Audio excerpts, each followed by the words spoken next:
后来乡亲啊讲，臭耳人较会得到失智症，因为耳孔若听无，就较无法度接受外界的刺激，时间一个久，界着智力退化，就变做失智症。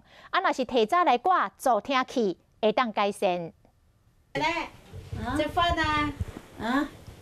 食饭啊！阿嬷就是听袂清楚，厝内人以为伊失智，其实只是听力受损。类似案例经常看到，不过这个听力受损若无法度及时治疗，就真有可能会失智。刺激减少，它的整合能力就会变差，失智症就会比较早出现。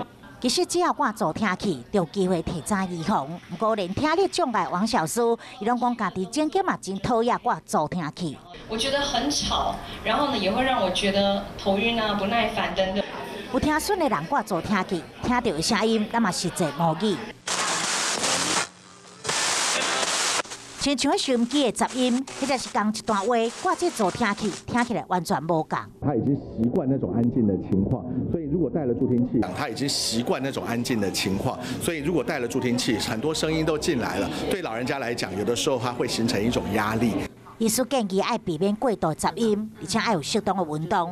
唔通你困的时阵，佮挂耳机啊，而且爱定期接受听力的体检，安尼就会当防止听力受损。